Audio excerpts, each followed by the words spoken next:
Hadirin dan hadirat yang dirahmati oleh Allah Subhanahu Wa Taala, kita akan bersiaran bersama Al-Fadhil Tuan Guru Datuk Dr. Abdul Basit Abdul Rahman yang merupakan musyrif kepada Yayasan Pondok Sungai Durian di Kelantan, dan juga beliau juga merupakan pensyarah di KIAS Kelantan. InsyaAllah dengan satu tajuk Tutuplah Aib Saudaramu, kita akan mendengar kupasan dan juga penyampaian ilmiah yang akan dikemukakan oleh Al-Fadhil Datuk Dr. Abdul Basit Abdul Rahman sehinggalah pukul 10 minit, dan selepas itu kita akan buka sesi soal jawab sehinggalah maksimum pukul 10.30 minit. InsyaAllah kita akan jaga ketepatan waktu kita dan kita tidak akan melebihi 10.30 minit. Hadirin dan hadirat sekalian, untuk tidak melengahkan masa, kita menjemput Al-Fadhil Tuan Guru Datuk Dr. Abdul Basit Abdul Rahman menyampaikan pengisiannya pada malam ini. Falyatafadhal mashkuran ma'jura. Bismillahirrahmanirrahim. Alhamdulillahi Rabbil Alamin. Wassalatu wassalamu ala Rasuli Rabbil Alamin.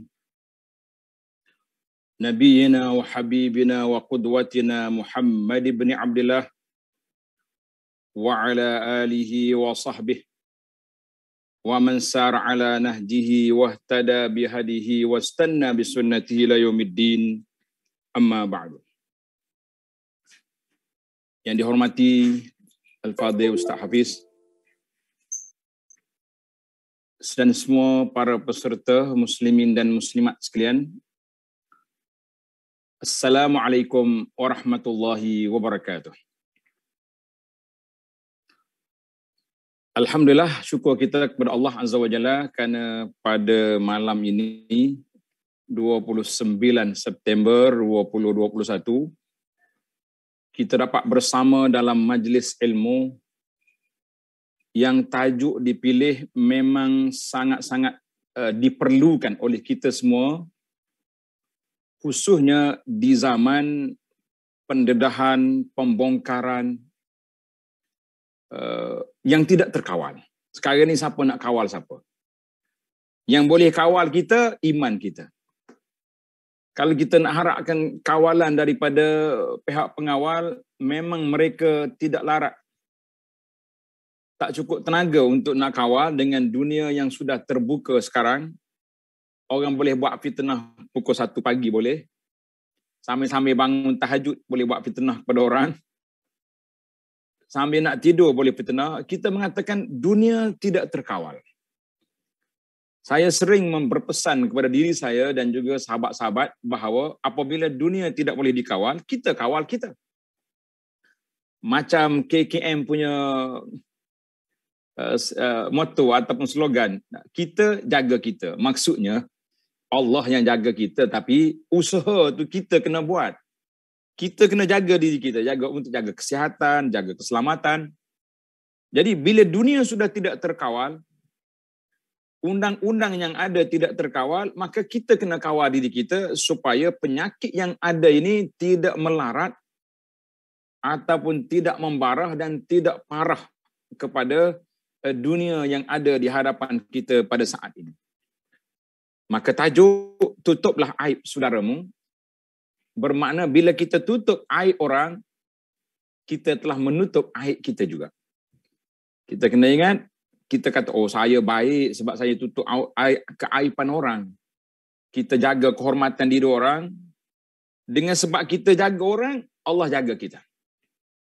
Dalam beberapa hadis yang saya akan baca nanti, insya-Allah, di antaranya firmanullah Ta'ala, a'udzubillahi minasyaitanirrajim, la yuhibbullahul jahra bis-su'i minal qaul. La yuhibbullahul jahra bis-su'i minal qaul. Allah Ta'ala tidak suka menzahirkan perkataan-perkataan yang tidak baik. Dan kalau kita baca dalam Al-Quran, Al-Quran sendiri mengajar kepada kita perkataan-perkataan yang sangat sopan. Kita nak bincang tajuk apa? Tajuk pemerintahan, tajuk kekeluargaan, tajuk bersuci. Al-Quran boleh dibaca di hadapan kanak-kanak, boleh dibaca di hadapan orang dewasa, boleh dibaca dalam solat, di luar solat. Tidak ada perkataan yang tidak sopan untuk diperdengarkan kepada masyarakat. Itu Allah SWT setiap perkara, kata ayat ini dalam surah An-Nisa, surah An-Nisa ayat 148, setiap perkara yang buruk, maknanya, ertinya, maka Allah SWT tak suka kita zahirkan perkataan tersebut. Kerana bila keluar perkataan yang buruk, sama ada perkataan yang maki orang, mengata orang, ataupun perkataan yang mencarut, kata orang, lucah, semua itu adalah merupakan perkataan-perkataan yang ditulis sebagai dosa, maksiat, dan kemungkaran yang berlaku kepada seseorang manusia. Para peserta, kepada jemaah sekalian, kita sebagai manusia, sudah tentu di sana ada waktu kita baik, ada waktu tak baik. Ada, kata orang, dunia ini ibarat seperti air pasangnya, surutnya. Ada kalanya berombak, bergelombang, ada kalanya tenang. Begitulah suasana hidup kita. Ada waktu kita alhamdulillah sehat walafiat, rajin beribadat, dan ada waktu terutama sekali ketika duduk dengan geng-geng yang lara, yang suka kepada benda-benda yang mungkar, maka dia akan jadi. Namun begitu, babut taubat maftuh, pintu taubat Allah Ta'ala buka siang dan malam. Sebagaimana dalam hadis yang riwayat oleh Imam Muslim, sabda Nabi SAW, Inna allaha yabsutu yadahu bil-lail liyatuba musi'un nahar. Allah Ta'ala buka tangan dia, maksudnya buka pintu ruang taubat itu pada waktu malam untuk hamba dia yang berdosa siang tadi bertaubat. Dan begitulah sebaliknya. Dibukanya pada waktu siang untuk yang berdosa pada waktu malam bertaubat. Hatta tatlu asyamsu min maghribiha, sehinggalah matahari itu terbit dari sebelah barat. Mana itu sudah kiamat. Hazal hadis rawahu Muslim. Maka bila kita tengok dalam sebuah hadis Nabi SAW, hadis yang diriwayat oleh Ibnu Abbas radhiyallahu anhuma, an Ibni Abbas radhiyallahu anhuma qala man satara aurata akhihi al-muslim satarallahu auratahu yaumal qiyamah. Siapa dia tutup aurat, keaifan. Aurat ni bukan, kita kadang-kadang bila kita sebut aurat, para jemaah duk faham, aurat tu antara pusat dengan lutut tu lah. Itu aurat tubuh manusia. Ini aurat kehidupan. Makna aurat dalam kehidupan ni maksudnya kelemahan, kesalahan, keaiban lah, kita kata bahasa Melayu kata. Maka siapa dia tutup kelemahan, keaiban saudaranya yang Muslim, Allah Ta'ala tutup aurat dia pada hari kiamat. Waman kasyafa aurat akhi. Siapa dia dedahkan aurat saudara dia, Allah Ta'ala akan dedahkan aurat dia hatta yafdahuhu biha fi baitihi. Allah Ta'ala akan dedahkan walaupun dalam rumahnya sendiri. Hadis ini rawahu Ibnu Majah.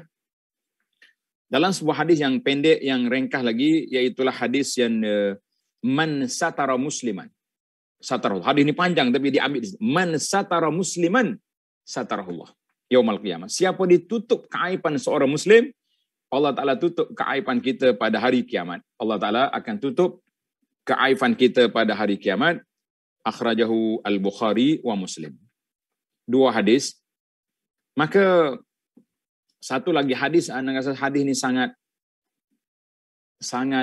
penting. Kalau boleh kita tulis besar-besar, kita lekat dekat dinding, letak di pintu rumah, letak di mana-mana. Nabi SAW bersabda, ya ma'syara man aslama bilisadihi walam yufdil iman ula qalbi. Wahai orang yang sudah mengaku beriman dengan lidahnya, tapi iman itu tidak begitu mantap dalam hatinya. Nabi kata apa? La tu'zul muslimin. Jangan sekali-kali kamu menyakiti orang Islam. Jangan sekali-kali kamu menyakiti orang Islam. Allahu Akbar. Kenapa? Nabi kata, wala tu'airuhum. Jangan kamu perli mereka, menghina mereka. Orang panggil apa ni? Buat main-main dengan mereka. Wala tattabi'u auratihim. Jangan kamu mencari-cari keaifan, kelemahan ataupun keburukan mereka. Fa innahu man yattabi'. asarati akhihil muslim, siapa dia mencari-cari keburukan saudara dia muslim, Allah Ta'ala akan dedahkan keburukannya. Siapa yang Allah Ta'ala dedahkan keburukannya, yafdahuhu walau fi baitihi, walau ada riwayat walau jauh fi rahlihi, Allah Ta'ala akan dedahkan keaibannya walaupun dalam rumah dia, dalam kenderaan dia. Hadis ini kata di pengarang dia, akhrajahu At-Tirmizi min hadisi Ibnu Umar. Baiklah para jemaah sekalian, itu 3 hadis. Cuma sekarang ni kita nak pergi kepada definisi. Apa makna man satara musliman? Makna apa maksud man satara musliman? Siapa dia menutup keaiban saudara dia. Apa maksud tutup keaiban di sini? Kata Al-Imam Ibnu Hajar. Ibnu Hajar ni seorang ulama yang sangat hebat di dalam bidang bidang hadis, terkenal dia. Dia panggil Ibnu Hajar Al-Asqalani. Kita Ibnu Hajar ni ada 2. Satu lagi Ibnu Hajar Al-Haytami, ini masyhur dalam bidang fiqh. Yang seorang lagi ni Ibnu Hajar Al-Asqalani, ini masyhur dalam bidang hadis. Jadi bila kita baca hadis, biasanya ulama akan ambil daripada mana? Daripada Ibnu Hajar Al-Asqalani rahimahullahu ta'ala. Tengok Ibnu Hajar kata apa? Dalam kitabnya Fathul Bari, man satara musliman. Siapa dia tutup keaiban saudaranya muslim, apa maksud dia? Ai ra'ahu ala qabih. Bila dia tengok orang ni ada benda yang tak baik. Tapi ingat baik, lam yuzhirhu, tapi benda tu tidak dizahirkan. Tidak dizahirkan kepada orang ramai. Maknanya orang ni sembunyi keburukan dia. Kita tahu benda tu dah lepas. Maka kita sembunyikan dia. Sebab tu nanti kita tengok kata Ibn Hajar, laisa fi hadza ma yaqtadi tarkal inkar. Bukan mana kalau kita tahu orang ni buat tak baik kita pun diam. Tak boleh. Pepatah kata, kan dalam bahasa Melayu ada pepatah kata tak boleh jaga tepi kain orang, kan? Ada tak dia punya pepatah? Kita kata ni bukan soal tepi kain, sudah masuk dalam kain orang ni macam mana tak mau jaga. Kita kena ingat. Tepi kain, dalam kain itu sudah berlaku. Jadi tiba-tiba kita kata tak boleh jaga tepi kain. Maka Ibn Hajar kata, bila kita tahu keburukan, bukan makna kita tak boleh dedahkan secara umum, tetapi kita mesti engkar kemungkaran tersebut. Jangan diam, kata tak boleh. Tepi kain orang tak boleh jaga. Ini jangan main. Tapi ingat, fima bainahu ini dipanggil dawabit. Dawabit engkar kemungkaran itu, yang pertama sekali, bainahu wa bainahu. Kita kena engkar secara berdepan dengan dia. Ini yang problemnya, masalah kita nak berdepan tu masalah. Nak tular, nak viral kan, oi cukup senang. Ambil gambar, tular, jadi selalu. Tapi nak berdepan, nak pergi sama seorang, ya tak berani nak. SMS pun tak berani nak cakap. Ini masalah kita. Tetapi itu baik. Ini wayahmilul amra, andai kata kita lapor benda ni kepada pihak pemerintah dan pemerintah kata kamu jadi saksi, kita kena jadi saksi. Tak boleh kata saya lapor je tuan. Jadi saksi saya tak mau sebab itu telah masuk dalam perkara mendedahkan ayat. La. Mana kena jadi saksi, kita kena jadi saksi. Kalau tidak, bila keburukan itu akan berakhir? Tak akan berakhir dengan sebab semua orang tak mau jadi saksi. Kena jadi saksi. Tetapi ingat, iza angkara wa nasahahu. Kalau kita nasihat, bagi memang sama seorang dengan SMS ke, dengan jumpa secara personal, secara peribadi ke, dia masih lagi degil, masih lagi dengan maksiat yang dia buat itu. So majahara bihi, ada kalanya dia zahirkan keburukan dia, maka pada waktu itu kita mesti cegah dengan secara terang-terangan. Ini kita kena ingatlah. Maknanya kata di para ulama. Dan kalau perlu, orang ini sudah peringkat menzahirkan keburukan dia, maka kita kena sampaikan maklumat itu kepada pemerintah. Jadi dalam isu ini, para pelajar sekalian, kalau boleh kita catat sikit, kategori mungkar. Yang pertama, kemungkaran yang telah berlaku. kemungkaran yang telah lepas. Macam sebahagian daripada masyarakat Islam hari ini lah. Kan Allah Ta'ala sebut masyarakat ni ada dua. Faminhum zalimun li nafsihi. Wa minhum muqtasidun. Wa minhum sabiqum bil khairat. Ada 3 kumpulan manusia. Ada yang bersifat zalimul li nafsihi. Zalim dia kepada diri. Maknanya orang ni banyak maksiat daripada kebaikan. Itu dipanggil zalim li nafsihi. Apa makna zalim li nafsihi? Maksiat lebih banyak daripada kebaikan. Apa benda atas dunia lantak belaka dia. Sebut je nama maksiat, adalah dia syirik. Cuma dia tak buat yang syirik je. Kalau dia syirik, itu dah kafir. Bukan sakat zalim lah. Mana zalim yang paling besar sekali syirik. Tapi orang ni masih lagi dalam skop maksiat. Alul ma'asi. Yang kedua, muqtasid. Anda rasa muqtasid ni sesuai kot. Kalau kita kata kebanyakan dari kita di sinilah label kita. Kan? Ustaz Abi. Muqtasid ni maksudnya orang yang on off. Di masjid pun dia ada. Dekat surau pun dia ada. Dalam majlis pengajian ilmu pun dia wujud. Tapi tempat riba pun dia ada. Main rasuah, masuk sampul duit bawah meja pun ada juga pakcik ni. Contohnya, tempat-tempat maksiat pun ada. Ataupun yang kita bimbang hari ini dia panggil maksiat tersembunyi. Ini sangat berbahaya. Dia panggil maksiat tersembunyi, iaitu waktu ada orang baik. Tak ada orang senyap-senyap buat maksiat. Itu susah kita. Itu dia panggil. Jadi yang kita sebut kumpulan yang kedua ni muqtasid, maknanya orang ni alhamdulillah lah baik daripada buruk, mana kebaikan lebih banyak daripada keburukan. Muqtasid. Tapi solatnya dia jaga, amal ibadatnya dia ada, cuma ada dosa-dosa yang tersendiri.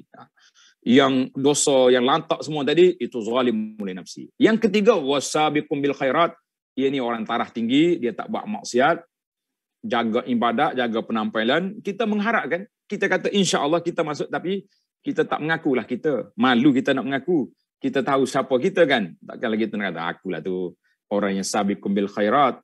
Ya, tapi kita kata biarlah kalau kita boleh golongan yang tengah tadi pun adalah alhamdulillah kita kata sudah kira orang yang baik. Maka dosa yang dah lalu jangan direndahkan rahsia. Kalau kita tahu kenal orang, contohnya kita kenal orang ni, member kita dulu mabuk sekali, kita kata na'udzubillah lah, ataupun ada dosa yang sekali, tiba-tiba kita tengok sekarang ni Masya Allah dia sudah bertukar menjadi AJK masjid. Jangan kau tular-tular pula AJK masjid yang baru lantik tu, hoi dulu macam main lah dia punya lah. Itu haram kita mendedahkan tembelang orang yang dia sudah tinggalkan maksiat yang telah lalu. Jangan sekali-kali. Jangan lagi korek lagi benda yang sudah ada. Yang kedua, maksiat yang sedang berlaku. Maksiat, orang ni memang kita tahu dia buat maksiat. Masjid ada. Tapi malam-malam dia punya tahajud, duk tengok movie, duk tengok ni cerita-cerita, filem-filem, dah. Tarian gelek Arab pun dia tengok. Yang tak Arab apa lagi? Kita kata orang ni ada maksiat. Maka jangan sekali-kali kita bagi print screen dia punya cerita, bagi tayang ke orang, itu tidak boleh. Tetapi kita kena satara, maknanya kita sembunyi tetapi wajib engkar. Kita jumpa dengan dia, kita kata, saudara, malam-malam kita bangun tahajud. Malam kita bangun istighfar. Malam kita bangun dekatkan diri kepada Allah Azza wa Jalla, bukannya bangun pergi tengok benda-benda yang pelik macam ni.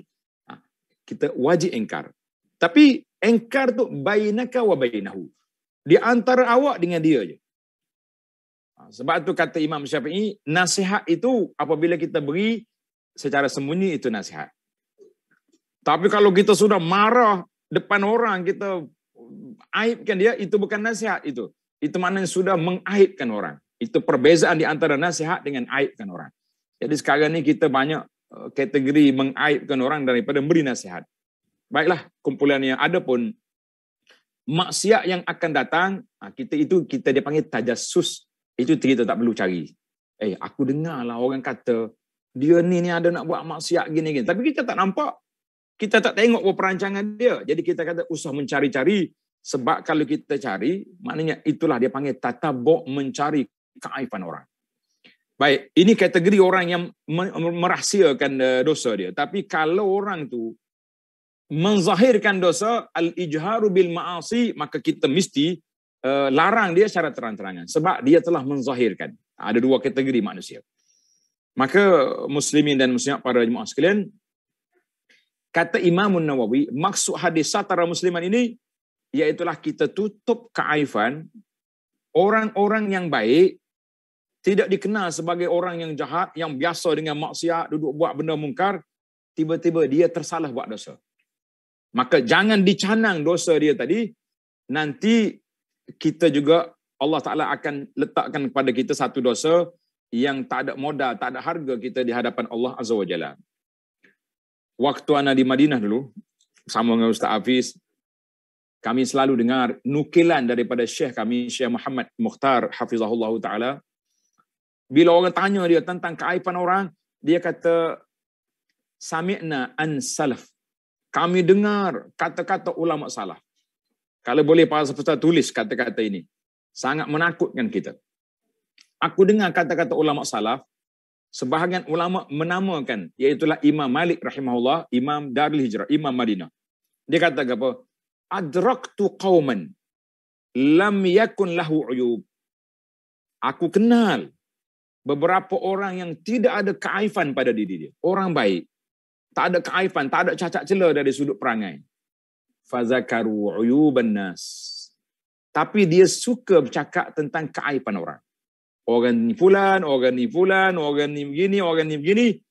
Fazakaran nas uyubahum. Akhirnya Allah Ta'ala letak atas kepala dia keaiban, orang bercakap tentang dia. Masya Allah. Kita bimbang hari ni. Ingat kita ni baik sangat. Kita duduk perli orang, kita hina orang, kita cela orang. Akhir sekali, kita menjadi bahan celaan. Tuan-tuan, puan-puan, kita ingat. Sesiapa yang mencela orang, dibimbangi dia menjadi bahan celaan. Lambat ataupun cepat. Allahul Musta'an. Kata dia ulama salat. Wa adraktu qauman. Aku juga kenal ada kaum. Kanat lahum uyub. Mereka ni ada cacat celanya pada peribadi mereka. Tu mereka. Tapi mereka kafu an uyubin nas. Mereka tidak peduli tentang keaiban orang. Dia tak, orang ambil kata tak sibuk dengan orang. Fanusyat uyubuhum. Orang pun tak peduli dengan keaiban dia. Allahu Akbar. Jadi inilah yang dikatakan perkara yang perlu kita kena ambil perhatian sangat-sangat. Jangan sekali-kali kita berani-berani membongkar keaiban orang, nanti satu hari Allah Ta'ala bongkar keaiban kita, sebagaimana dalam hadis ya ma'syarah tadi, man aslama, siapa dia, Allah Ta'ala nak buka aurat dia, yafdahuhu walau fi jawfi baitihi, Allah Ta'ala akan dedahkan walaupun dalam rumah dia. Masya Allah, tabarakallah. Baik, maka kata di para ulama hadis, makna satara musliman, menutup keaiban di sini bukan setakat aib perbuatan saja. Semua jenis keaiban. Aib maknawinya, keaiban dari sudut jisim dia, apa saja pun, jangan kita cerita. Ini kita kadang-kadang kita tengok orang tu ada keaiban dah. Kita tengok kawan kita ni ada penyakit ke tu. Kita duk canang, oh dia tu bahaya, jangan duk dekat dengan dia tu. Dia tu penyakit kulit yang kronik macam-macam. Lainlah kalau dia penyakit kusta yang berjangkit. Ini biasa-biasa. Tiba-tiba kita tertengok satu hari. Kita travel dengan dia ke. Akhir kali kita mengaib. Ini juga termasuk dalam mendedahkan keaiban orang. Ada orang tak tahu pun dia tu. Ada penyakit, ada apa, dia diam. Kenapa kita nak bongkar-bongkar kan? Kenapa kita nak sibuk-sibuk? Itu dia panggil aib badani. Keaiban badan. Kita pergi rumah orang. Jangan duk tengok benda-benda rumah orang ni macam-macam. Tengok, oh rumah orang ni begini-gini. Itu termasuk dalam mengaibkan orang. Maka kata di para ulama, bukan setakat aib tu kita tengok perbuatan, aib fizikal, dan juga aib dari sudut syariat. Contohnya orang ni tertengok aurat orang.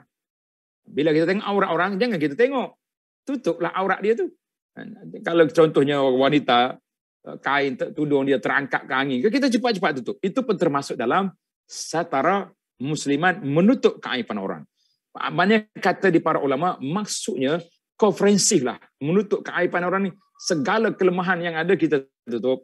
Kan? Sebab itu dalam sebuah doa yang Nabi kita sallallahu alaihi wasallam baca, doa ni ada dalam buku zikir pagi petang ni. Zikir pagi petang yang sangat penting untuk para jemaah kita baca dalam zikir pagi petang. Kalau buku yang PDF yang saya bagi ni nombor 20. Nombor 20.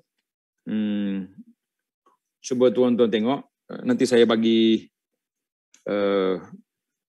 kepada admin, dia boleh sharekan doa ini kepada para peserta sekalian.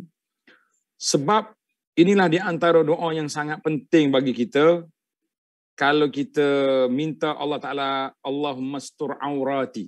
Tengok, dalam hadis Nabi kata, Allahumma astur aurati, ya Allah tutuplah auratku. Tutuplah keaibanku.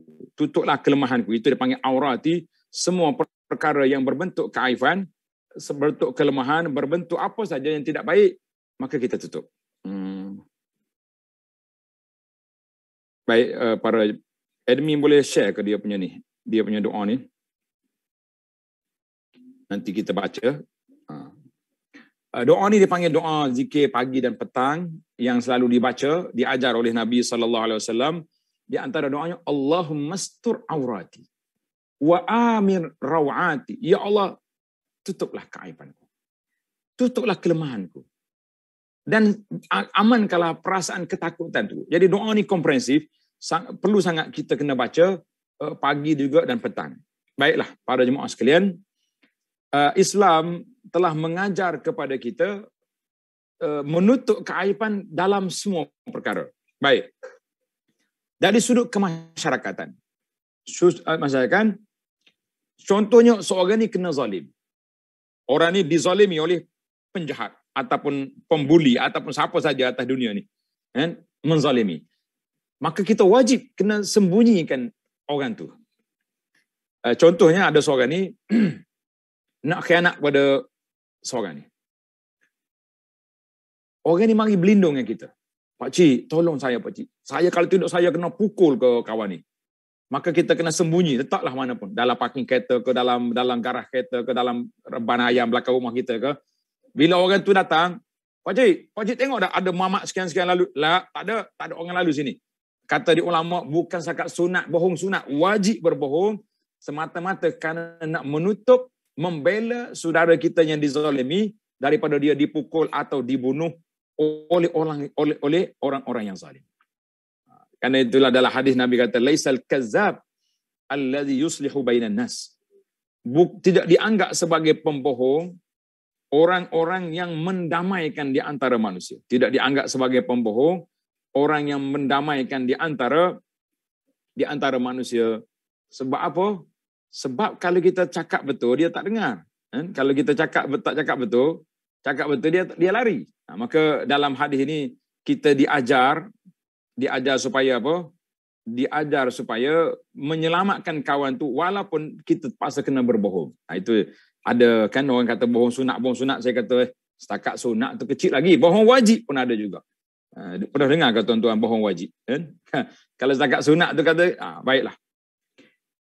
Maka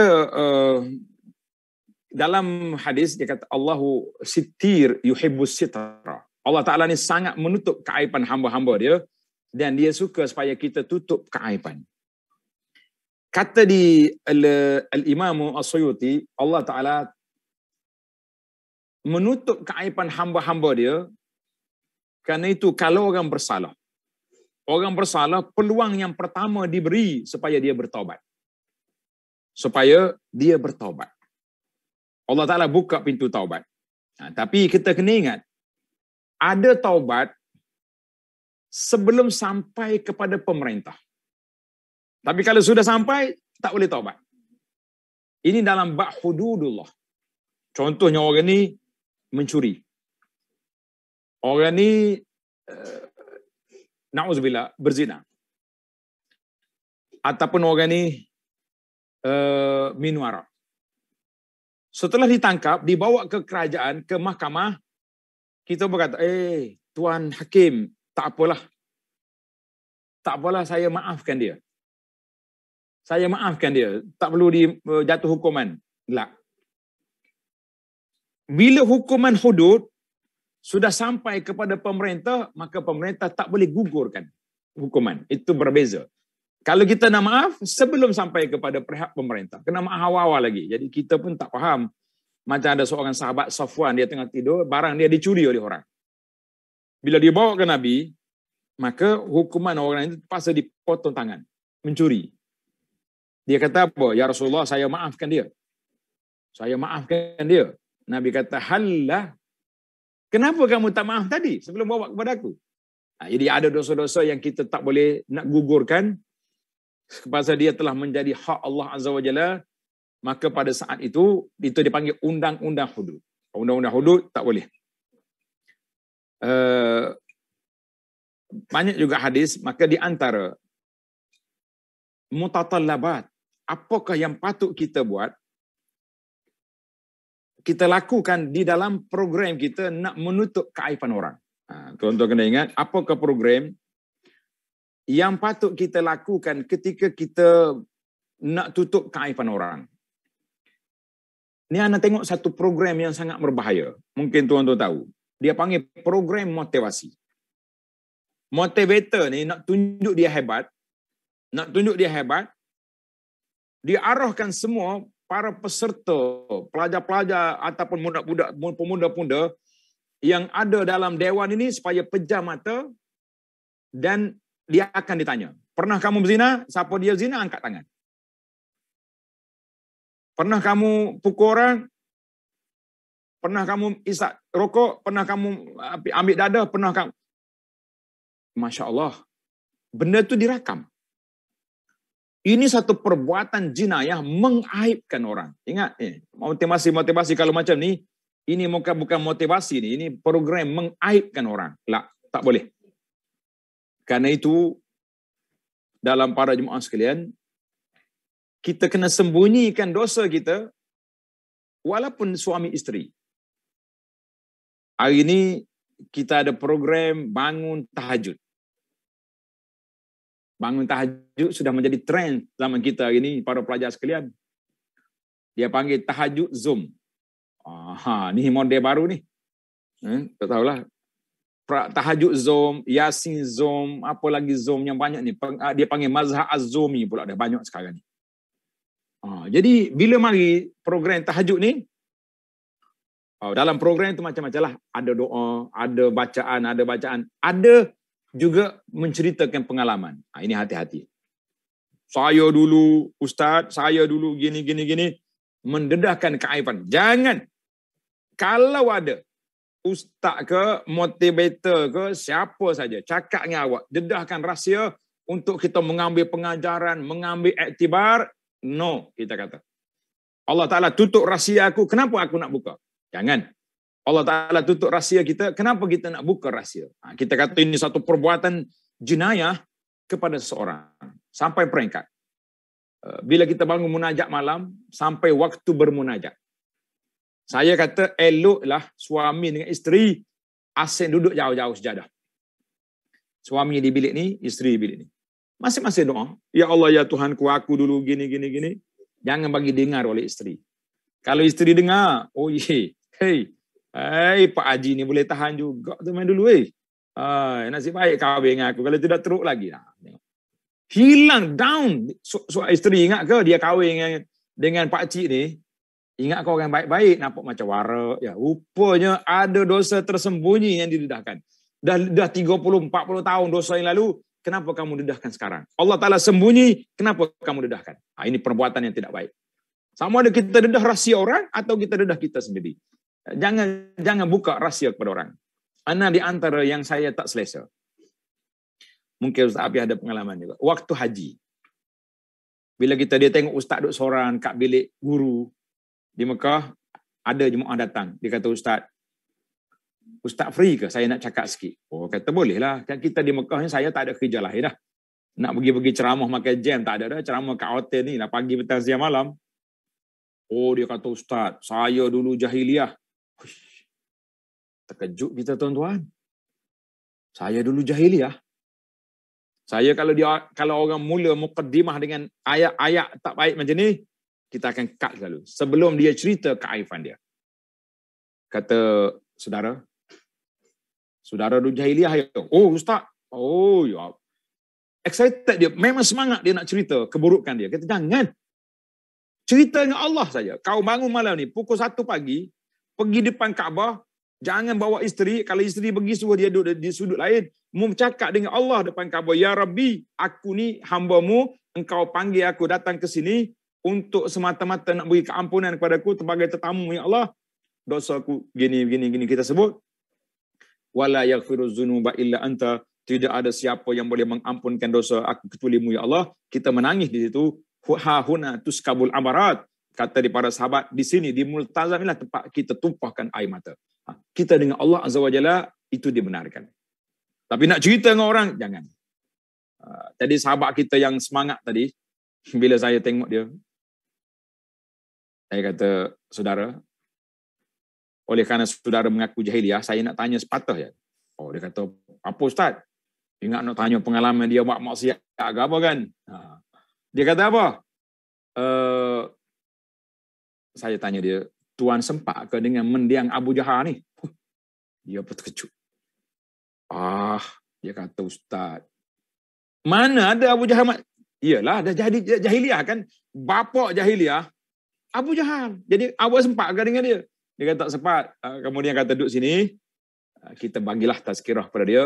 Dosa yang Allah sembunyikan, jangan kamu zahir. Maka, di antara tuntutan supaya kita sembunyikan rahsia, sama ada rahsia orang atau rahsia kita, jangan sekali-kali kita dedahkan kepada orang. Sebab apa? Bila kita dedah pada orang, bermakna kita sudah angkat sitral al-haya, kita mengangkat tabir, langsir, sifat malu yang Allah tetap atas kita sendiri yang dedahkan, maka bermakna kita telah mendedahkan diri kita kepada keaiban. Jangan tuan-tuan. Tak usah tunjuk warak. Paling tinggi darjatnya, kita kata, Alhamdulillah Ustaz, saya dulu masa zaman muda tu, lara pergi sana sini. Setakat tu okey lah, setakat tu. Tapi kata jahiliah, tuan-tuan bayangkan dalam kepala kita bila sebut jahiliah, all maksiat. Package maksiat ada belaka kat situ. Betul tak? Jadi jangan kita mengundang, sebab Nabi SAW tidak benar kita letak diri kita di tempat yang boleh ditohmah oleh orang. Jangan sekali-kali. Jadi orang mula fikir, maksiat apa dia tu? Jumpa kawan pula, you kan kawan dengan dia, apa yang dia buat dulu tu? Sampai dia kata dia jahiliah dulu tu, apa yang dia buat? Kita mula korek. Akhir kali menjadi pengorek kita mendedahkan rahsia orang. Nabi kata apa? Siapa dia mencari-cari keaiban orang, Allah Ta'ala akan dedahkan rahsia dia, wal'iyazubillah. Tadi kata-kata ulama salah tadi sangat menakutkan kita, para jemaah sekalian. Yang boleh kita dedahkan, iaitulah orang yang menzahirkan maksiat. Kalau dia zahir maksiat, boleh kita engkar secara terang-terangan. Mau berhenti. Kalau tidak, aku dedahkan perbuatan kamu ini kepada orang. Itu, tapi syarat dia kena zahir. Sebab itulah di antara zahir maksiat itu, Nabi kata al-ijharu bil ma'asi. Ada orang ni dia buat maksiat pada waktu malam. Tak ada siapa tahu. Esok dia cerita dengan orang. Zaman kita ni ada unsur ini. Dia travel ke negara mana, negara kafir. Saya tak sebut negara lah. Sebut negara kan kita menghina negara orang pula kan. Pergi travel sana sini, mai betinanya dengan araknya, dengan cukup package lah dia punya keburukan. Dia post kat Facebook. Hadza huwa al-ijharu bil ma'asi di zaman kita ini. Kan itu para peserta sekalian, zaman kita ini nak menzahirkan maksiat simple je. Kita duduk dalam rumah kita dengan family ramai-ramai, ambil gambar tak tutup aurat, gambar dedah aurat, macam-macam lah dalam rumah. Tiba-tiba ada di kalangan kita yang post gambar dekat publik. Ini juga termasuk al-ijharu bil ma'asi. Al-ijharu bil ma'asi, kata di Imam Ahmad rahimahullah ta'ala ketika dia syarah hadis, Nabi kata illa al-mujahirin, kecuali orang yang menzahirkan keburukan dia. Imam Ahmad kata, iza kana ar-rajulu mu'linan bi fisqihi, mana-mana orang yang menzahirkan kefasikannya, mana keburukannya, falaisa lahu ghibah, kalau kita bercakap dia bukan nama mengumpat. Itu nama dia memberi tahzir kepada orang, supaya jangan dekat dengan orang ni. Berbahaya sekali. Baiklah. Yang kedua, kita kena jaga aurat, termasuk juga orang yang sudah mati. Dalam hadis, tuan-tuan tengok hadis ni pelik. Nabi kata apa? Man ghassala mayyitan. Man ghassala mayyitan, siapa dia mandikan mayat. Mandikan mayat. Fakatama alih. Dia sembunyi apa yang dia tengok pada mayat. Mayat ni berubah, tahu dia, ada kalanya berubah. Sekali saya pergi tengok sahabat saya, orang baik, rajul soleh, tak tinggal solat. Tapi mayat dia biru tubuh. Biru. Kalau dapat ke majalah apa ni yang suka cari cerita mayat-mayat ni. Saya ingat kena tular gambar ni, mesti orang akan tuduh, ni bahaya dia ni, mati tak baik ni. Rupa-rupanya bila kita tanya bahagian perubatan, dia kata orang yang mati jantung tersumbat ni, kadang-kadang dia jadi kebiruan tubuh dia sebab darah dia tadi. Tak ada kena-mengena dengan aib maksiatnya dia buat, tapi dengan sebab masalah fizikal tu sendiri. Mati dengan jantung. Tubuh dia biru. Mana kalau orang tengok memang orang boleh kata lah, memang boleh kata. Boleh nak bercakap, banyak bodal boleh buat. Dia ni patutlah zaman dulu tu. Kan? Gitu gini. Boleh je nak tular-tularkan. Jadi kita kata masya-Allah. Maka dalam hadis ni ghafarallahu lahu 40 marrah. Allah Taala hapuskan dosa dia 40 kali. Masya-Allah. Jadi hadis ni akhrajah Baihaqi dan lain-lain, kata di para ulama, kita ini yang mati, orang sakit sama juga. Ni kita sekarang ni musim PDPR, kan? PDPR. Budak-budak ambil handphone, tengok dalam rumah dia. Kadang-kadang tertengok aurat mak dia. Budak-budak pelajar kecil-kecil. Kadang-kadang kita nampak dalam rumah dia tu ada keaifan, banyak sarang labah-labah. Allah, pagi tadi saya kuliah subuh tentang Allah Ta'ala buat semalam. Allah Ta'ala buat bandingan wa inna awhanal buyut la baitul ankabut. Rumah yang paling rapuh sekali, rumah labah-labah. Saya kata rumah labah-labah ni rumah lambang kepada tidak tenteramnya sebuah rumah. Tuan-tuan ingat. Jadi cuma kita kata rumah, ada orang kata tak boleh rumah labah-labah ni tak boleh dia jadi kepakiran. Kata betul lah pakai. Sebab tuan dia malah. Sangat labah-labah pun dia tak boleh nak bersihkan. Apa lagi yang lain-lain. Kita tengok dalam rumah dia. Maka itu pun jangan ditularkan gambar. Itu pun keaifan dalam rumah orang. Jadi banyaklah dia punya aurat-aurat yang ada pada zaman kita ini terjadi. Baik. Orang yang mandi mayat. Termasuk juga orang sakit. Karena itu di antara pemegang amanah besar dalam dunia ini, siapa dia? Al-atibba, para tabib, para doktor. Doktor pemegang amanah. Jangan, kadang-kadang doktor ni ada juga yang nakal-nakal kan. Bila kawan dia kena mari test, orang ni mengandung. Positif mengandung, bukan positif COVID. Dia pula sebar gambar kawan tu dah positif COVID, positif baby. Orang tahu. Kawan tu belum balik rumah lagi dah dapat tahniah dah. Itu dia panggil etika menjaga hak privasi, kepribadi orang. Kita kata semua orang kena jaga. Menjaga hak pesakit, bahkan mayat pun kita kena jaga lagi. Maka jangan sekali-kali kita mengambil pendekatan yang salah. Baik. Apa lagi yang patut kita buat? Kita kena ikhlaskan doa kita untuk menyelamatkan saudara kita. Ikhlaskan doa. Kalau kita tengok sahabat kita bermasalah, macam mana kita nak buat? Masuk dalam grup WhatsApp. Saudara, tolong doakan si fulan. Rusak dah dia tu sekarang ni. Saya nak tanya, ini perbuatan ini baik ke aib? Baik Ustaz. Abu Anas, kami nak doakan dia. Tak. Kalau kita nak doakan, kita doa. Tak perlu diiklankan dalam grup-grup. Tak payah guna mazhab Az-Zumi doa untuk doa kepada kawan-kawan. Sebab Nabi sebut dalam hadis. Doa di antara doa yang mustajab, ad-doa bi zahril ghaib. Di antara doa mustajab itu doa di sebalik tabir. Apa makna doa di sebalik tabir? Doa tanpa diberitahu kepada orang yang kita doa. Itu doa yang paling baik. Paling ikhlas, paling mustajab. Oh, kalau macam tu, tak standard lah Bu Anas. Dia tak tahu. Kalau kita buat grup, nampaklah kita solidariti. Lah. Yang sunnahnya, tetap kita mengatakan, ad-doa bi zahril ghaib, hadha huwa. Bangun pagi, pukul 5 pagi, Ya Rabbi, Ya Karim. Sahabat aku, engkau uji dia dengan minum arak, dengan mabuk, dengan rokok, dengan macam-macam maksiat. Ya Allah, engkau sayangilah dia. Hidayahlah dia. Bimbinglah dia. Kembali dia ke jalanmu. Menangis kita di sini. Itu yang betul. Baik. Nabi SAW bagi tahu dalam hadis yang sahih. Nabi kata, Man da'a li akhihi bi zahril ghaib. Siapa dia doa kepada saudara dia di sebalik tabir, Allah hantar mari malaikat mengaminkan doa kita. Malaikat kata amin walaka mislu. Kita doakan sahabat kita yang sakit sembuh. Malaikat kata amin, engkau sembuh juga. Kita doa orang ni maksiat, kita doakan. Malaikat mari amin, engkau juga hilangkan maksiat. Tuan-tuan dan puan tak akan rugi.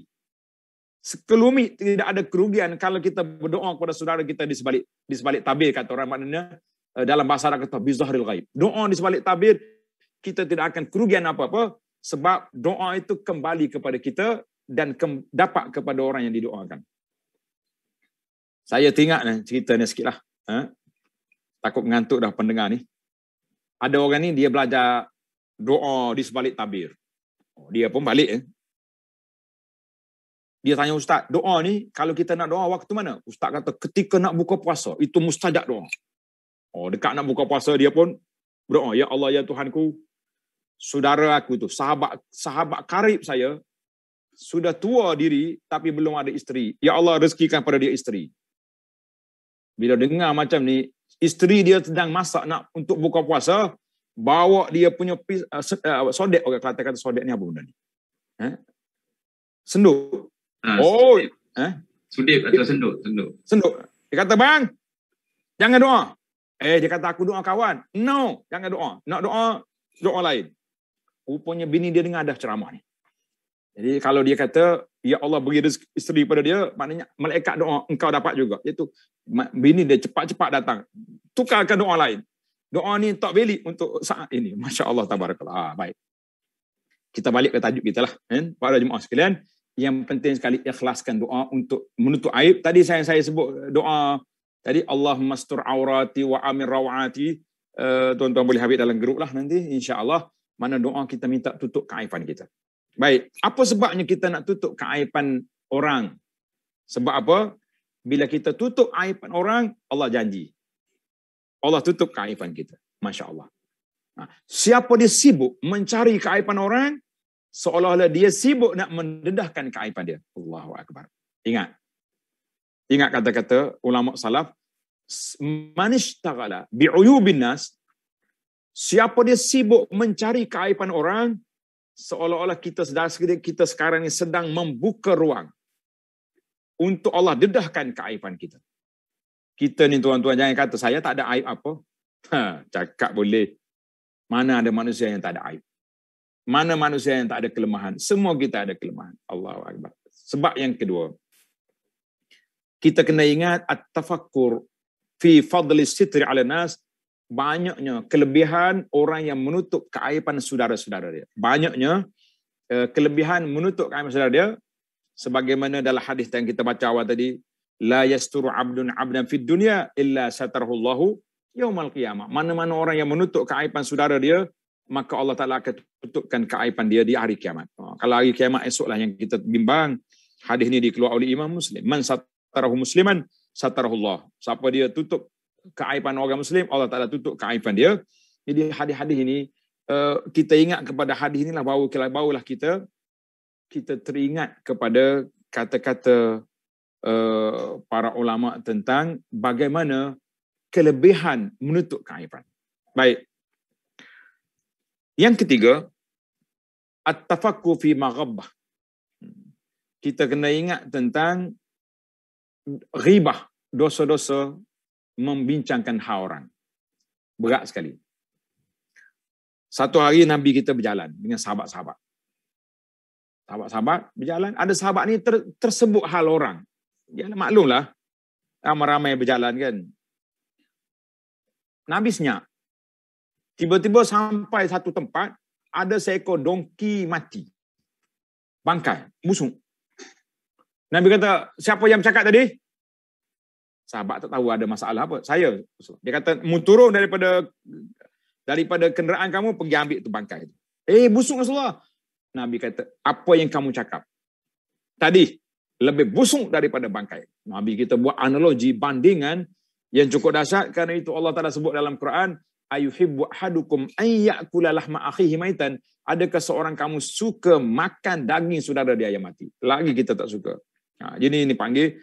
Maka di antaranya bila kita nak selamat, kita selamatkanlah diri kita. Sebagaimana insya-Allah mudah-mudahan Allah Ta'ala selamatkan kita, keluarga kita daripada diaibkan oleh orang. Baiklah para pelajar, para peserta sekalian. Oleh kerana kita ada soalan-soalan yang agak banyak, jadi saya berhenti sekat itu dulu pembentangan ataupun tazkirah ringkas kita. Mudah-mudahan ada manfaatnya kepada perbincangan kita ini, insya-Allah. Baik, Ustaz Hafiz, kalau ada soalan silakan. Jazakallah khairan katsiran Al-Fadil Dr. Abdul Basit Abdul Rahman Hafizahullah Ta'ala di atas pencerahan, di atas kupasan berkenaan tutuplah aibmu yang telah diurai dengan berdasarkan kepada hadis-hadis Nabi SAW yang begitu banyak yang telah dikupas oleh Fadil sebentar tadi. Kalau kirakan tadi lebih kurang yang saya catat ada 12 ataupun 13 soalan Fadil Ustaz, dan kita tak dapat nak bacakan semua. Tapi saya pilih mana yang saya rasa lebih utama. Antaranya yang pertama, ditanya bagaimana dengan kes gangguan seksual yang melibatkan para pemimpin dan orang-orang agama. Ianya bukan aib peribadi tapi melibatkan penyalahgunaan kuasa dan kedudukan pada orang ramai. Adakah ianya dikira sebagai aib yang tidak boleh disebarkan? Jika ianya dikira aib yang tidak boleh disebarkan, bagaimana untuk melindungi mangsa-mangsa lain daripada terus terjebak? Betul, Ustaz? Baik. Ini agak isu semasa dia panggil yang saya rasa kita perlu tengok kepada dawabit ingkarul munkar. Sekarang ni yang boleh ingkar kemungkaran ini netizen, ramai-ramai ataupun penguasa. Di Malaysia ni, dalam konteks Malaysia, kita ada polis. Polis dengan kepakaran dia, ada penyiasat dia, ada SB dia, ada macam-macam intelijen yang dia ada. Maka apabila kita ada maklumat, tak kira siapa, pemimpin besar, pemimpin negara, pemimpin negeri, pemimpin agama, siapa saja. Tok bomoh, apa saja, kalau kita ada maklumat, sampaikan kepada pihak yang bertanggungjawab. Pihak yang berkuasa yang boleh menyelesaikan, menyiasat perkara ini. Anak tengok dalam masalah siasatan, nak sabit satu-satu kes bukanlah satu benda yang mudah. Tidak ada kun payakun dalam masalah kes-kes yang berlaku. Yang saya tak nak cerita tentang campur tangan awangan politik, itu cerita lain. Tapi nak isbatkan satu-satu kes sukar. Jadi apa-apa kes yang berlaku, kalau kita ada bukti, kita kumpul bahan, kumpul maklumat, kita sampaikan kepada pihak yang berkuasa, makna bahan bukti yang kita kumpul, biar kukuh, biar gagah, menjadi satu bantuan untuk pihak penguasa buka fail siasatan jenayah kepada perkara yang berlaku. Kita tak boleh diam. Tak boleh. Imam Nawawi rahimahullah ta'ala, dia sebut beberapa perkara yang tidak dianggap mengumpat yang diharamkan. Kita kena belajar itu. Dia panggil at-tazallum. Bila orang itu dizalimi, dia boleh lapor kepada pemerintah. Kalau tidak, macam mana? Pergi bala polis, kenapa senyap? Takut berdosa nak bincang hal orang. Takut berdosa, kenapa? Kalau kamu betul-betul mangsa, repotlah. Tak boleh diam. Kalau kita diam, benda itu berlaku dan dia akan berterusan, bermakna kita juga bersekongkol dengan kemungkaran. Tak boleh diam. Cuma prosedur itu kena ambil perhatian, mesti mengikut SOP syariat. Tak boleh kita ambil pengakuan orang, kita letak di sebut contohnya, ini dipanggil khilaf wajhatun nazar. Jadi pada perkiraan saya, kita tak boleh nak sebar-sebarkan bukti-bukti yang ada. Kalau ada bukti, beri kepada pihak penguasa, biar mereka yang selesaikan. Wallahu a'lam. Baik, jazakallah khairan katsiran. Maknanya segala bukti ya termasuklah video ke apa benda sepatutnya ditutup dan hanya diserahkan kepada pihak penguasa sahaja, pihak berkuasa yang mengelolakan kes.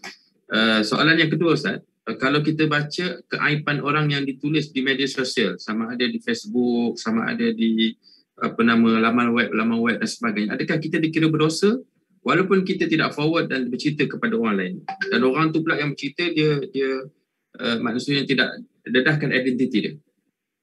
Baik, kalau kita tahu maklumat yang tidak betul, kalau jenis cyber tropo ya duk main dengan fake account, duk komen orang, cerita orang, tak usah ambil cerita lagi. Ustaz Apis ni dia mengaji bahagian hadis. Di antara ilmu hadis ni, kalau kita nak ambil cerita, rawi itu mesti siqah. Ni kita tak tahu, jumpa je account gambar tengkorak ke account gambar apa benda pun, oh ni sudah disebarkan, sudah lah. Kalau orang menceritakan keaiban orang, jangan sekali-kali kita share kepada kawan pun jangan. Sebab kita tidak tahu. Tuan-tuan kena ingat, tangan kita ni nampak kecil. Sekali dia forward, dia akan dipertanggungjawabkan di hadapan Allah Azza wa Jalla apa yang telah kita share. Sedangkan kita tidak tahu. Sebab itulah dulu saya sangat kebimbangan. Waktu ana umur sederhana lah, kita kata tidaklah tua sangat. Dan satu masa dulu tahun 90-an, mungkin peringkat kita ni ingat lagi masa tu. Peringkat anak-anak ni tak ingat lah kan. Sampai usung tilam, bawa masuk mahkamah. Ni apa cerita punya keaiban yang begitu dahsyat. Peringkat negara, pakcik-pakcik yang bawa surat khabar balik rumah, dulu kan orang baca surat khabar yang bercetak ni. Balik rumah, paksa kena koyak muka depan tu. Takut anak-anak baca timbul satu soalan-soalan yang tanya-tanya yang begitu dahsyat. Jadi kita hari ini mudah sangat nak sebar-sebarkan. Saya setuju di atas dasar ingkar mungkar. Kalau kita ada maklumat, kena lapor. Kena bantu mazlum, orang yang zalim, orang yang dizalimi mesti kita bantu. Tapi biarlah dengan SOP yang telah ditetapkan oleh syarak. Tak boleh kita suka-suka nanti jadi bimbang, takut. Nabi sebut dalam hadis, Nabi kata man qala li akhihi ya fasik. Siapa dia kata kepada saudara, hey fasik, peluru tu nanti terpalating ke atas kepala dia. Sama juga orang suka mengkapi ke orang ni. Sekejap ustaz ni kapi. Ustaz ni tuduhan yang simple dia bagi. Orang ni mulut dia edit ketagih nak mengkafirkan orang. Semua orang tak betul belaka kecuali dia. Kita kata ingat kehormatan. Pernah Nabi SAW di akhir hayat, dalam khutbatul wada, Nabi kata, inna dima'akum wa amwalakum wa a'radakum haramun alaikum kahurmati yaumikum hadha. Itu dalam khutbah terakhir Nabi di Arafah. Nabi kata darah kamu, harta benda kamu, a'rad, kehormatan diri kamu, haramun alaikum, haram untuk kamu cabuli. Jadi kita harta orang kita tak ambil. Darah orang kita tak tumpahkan. Darah nyamuk ya kita tumpah. Itu darah kita juga.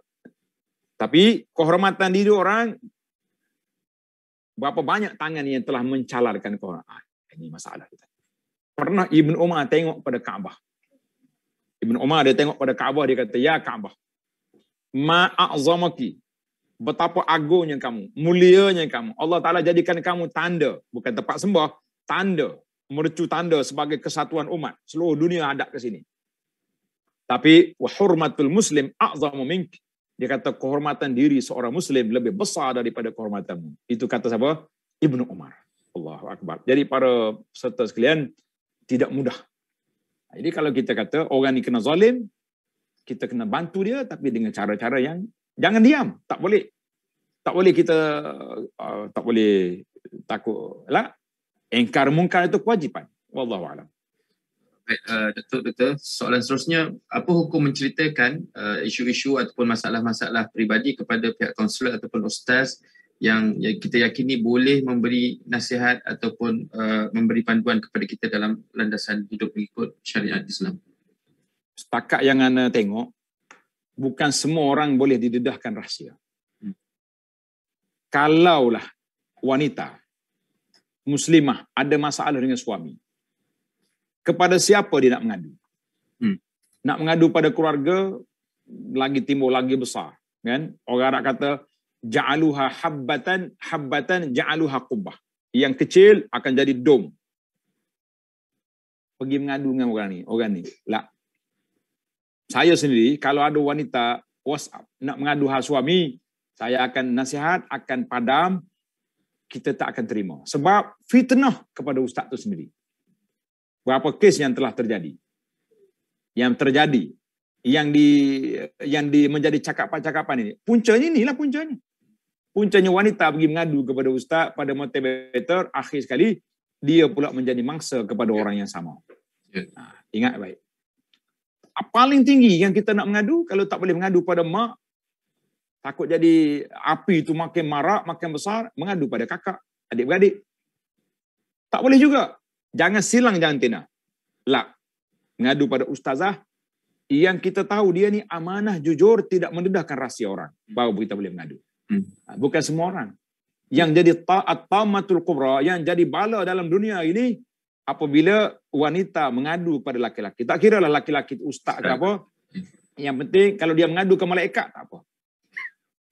Sebab apa kita kata mengadu malaikat tak apa? Sebab malaikat tak ada nafsu, dia tak kacau isteri orang. Tapi ustaz ke, maaflah saya bercakap ni sebab saya ustaz, sebab tu boleh. Ni setengah orang ni duduk pelekeh ke CJ orang, dia tak ada CJ pun. Itu tak bagus. Kalau kita benda yang kita tak ada, jangan pergi orang. Kan? Jadi kalau saya ni tidak ustaz, saya cakap macam ni, dia kata, nak hina. Lah, ini pengalaman kita dengar cerita.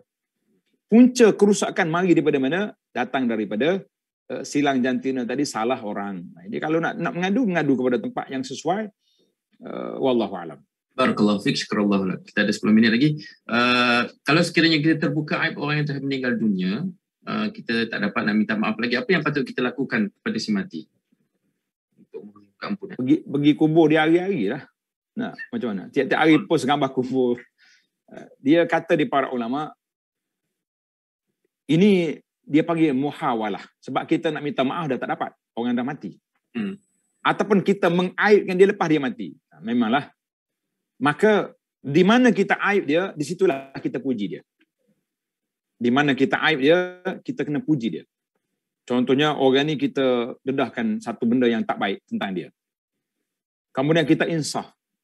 Hari-hari kita kena puji orang tu. Masya Allah, semoga Allah Ta'ala angkat darjat dia, orang ni orang baik, orang ni. Kata di para ulama, mudah-mudahan bila kita jumpa dengan dia di akhirat esok, yang puji lebih banyak dari yang keji. Arak-arak ya maaf kita di hadapan Allah Azza wa Jalla. Karena itu, kalau kita orang ni terambil barang orang, kita nak hantar balik tak jumpa tuan, bagaimana nak buat? Kita sedekahkan. Duit 5,000 ni, duit aku ambil dengan kawan saya dulu. Tapi nak kesan tak boleh. Mati ke hidup tak tahu. Nombor handphone tak dapat. Jejak kasih tak jumpa cari. Kita ambil duit 5,000, pergi letak dalam tabung wakaf mana-mana, kita niat untuk dia. InsyaAllah bila jumpa di mahsyar nanti, dia dakwa kita, mau ambil barang aku. Tengok dalam rekod kebajikan. Dia tengok-tengok, oh ada sini. Mudah-mudahan dia maafkan kita. Wallahu a'lam. Barakallahu fiik, syukrullah. Soalan seterusnya Ustaz, bagaimana pula dengan individu atau NGO yang memberikan bantuan kepada fakir miskin, mengambil gambar keadaan rumah dan orangnya yang begitu naif dan ataupun miskin dan teruk dan sebagainya, adakah ini termasuk dalam mengaibkan orang sedangkan tujuan itu adalah untuk pelaporan?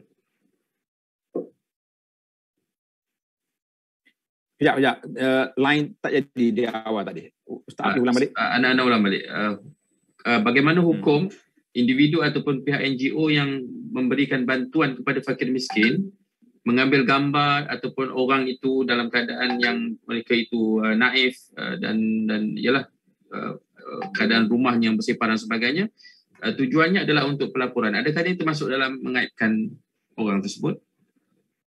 Semi mengaibkan wujud. Saya tak kata total sebab semi. Kita tunjuk dalam rumah orang, aurat itu termasuk dalam aurat. Kita nak pergi rumah orang pun tak boleh jenguk dalam rumah. Nabi suruh bagi salam di tepi pintu. Ni kita masuk rumah, kita rakam, tayang. Lah. Kita cerita je, kami dapat rumah sekian-sekian, orang miskin, anak 10, dia punya kemiskinannya, kalau boleh gambar dia dibelakan, tidak ditayangkan. Ni kita bagi satu kampik beras, tapi gambar dia habis anak beranak diatur. Semata-mata nak tackle untuk orang sedekah lagi, kita betul lah, kita nak ambil, nak tarik dia punya perhatian orang, tapi kita juga mengaibkan orang. Hati-hati. Jadi kita dalam NGO ni kalau boleh, jangan ditayang-tayangkan muka orang. Contohnya kita kata kita nak baiki rumah ni. Rumah ni sangat teruk.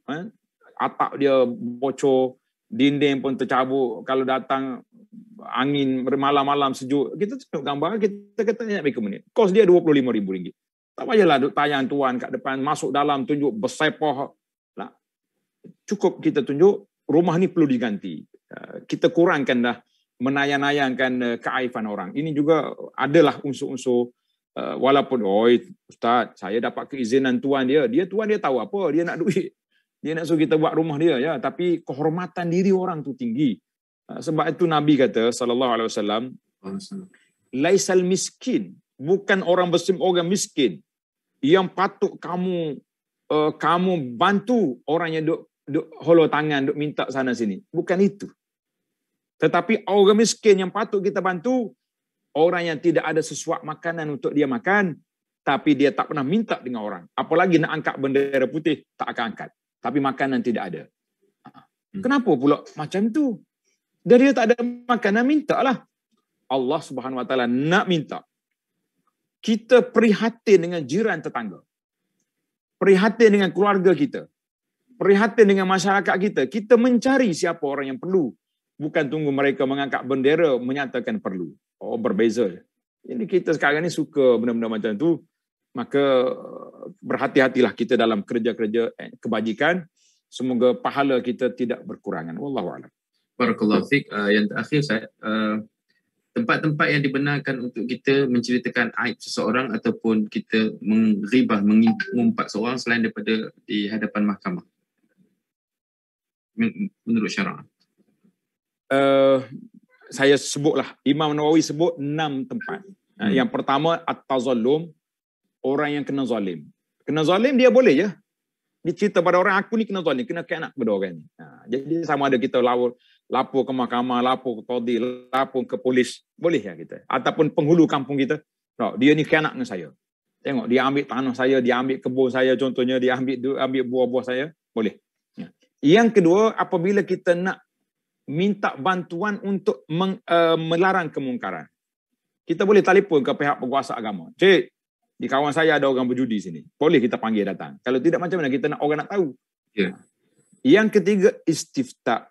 Ketika nak tanya fatwa, tanya hukum. Boleh kita mari tanya, sekian-sekian hukum macam mana?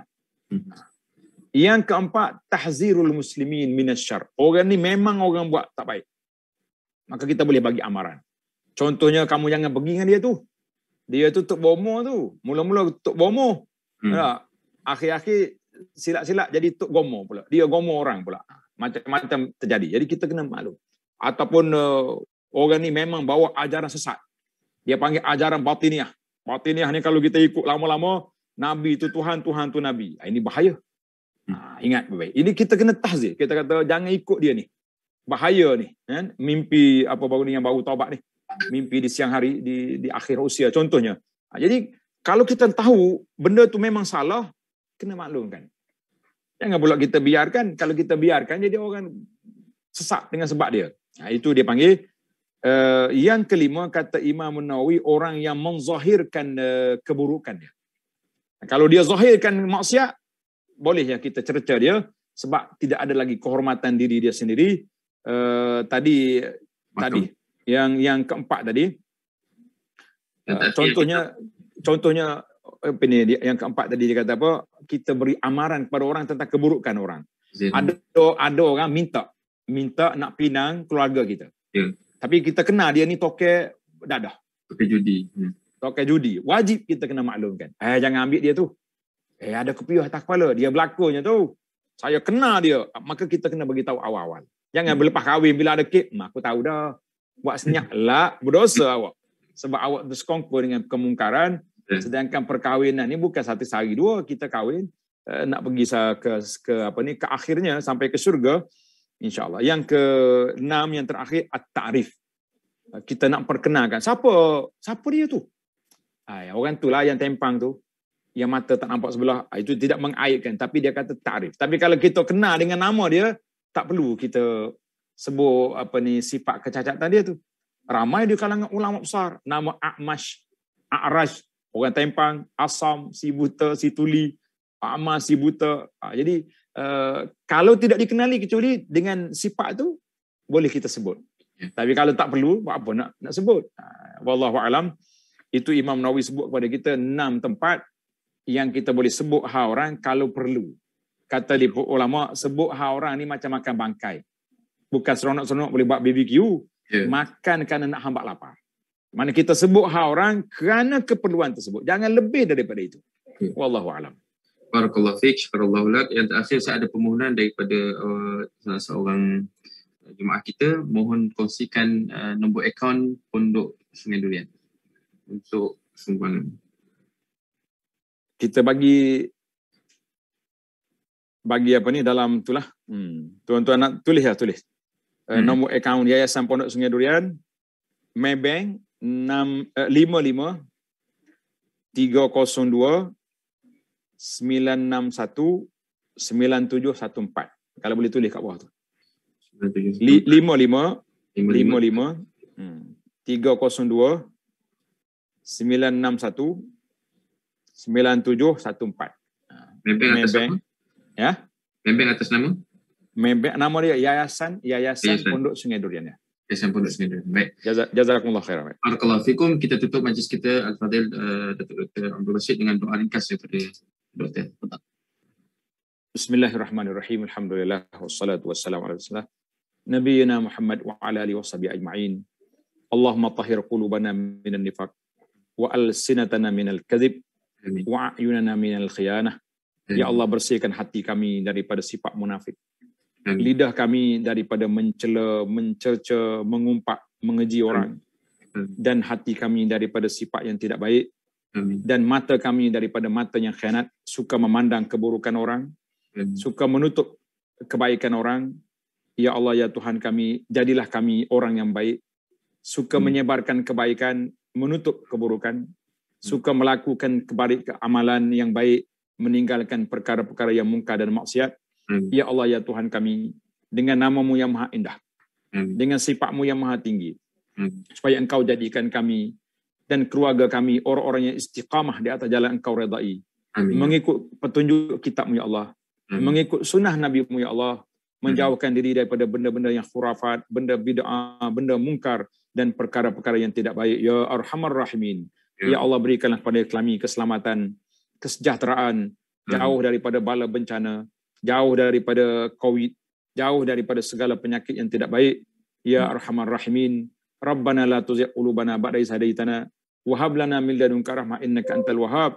Ya Allah, jadikan lidah kami basah dengan menyebut nama-Mu, berselawat ke atas Nabi-Mu, menyuruh yang ma'ruf, melarang yang mungkar. Ya Allah, jadikan masa kami dihabiskan dengan beribadat kepada-Mu ya Allah. Jauhkan lidah kami daripada mengumpat orang, mengeji dan mengata perkara-perkara yang tidak baik. Ya Arhamar Rahimin. Rabbana atina fid dunya hasanah wa fil akhirati hasanah wa qina azabannar. Wa sallallahu ala nabiyyina Muhammad wa ala alihi wa sahbihi ajma'in walhamdulillahi rabbil alamin. Wassalamu alaikum warahmatullahi wabarakatuh.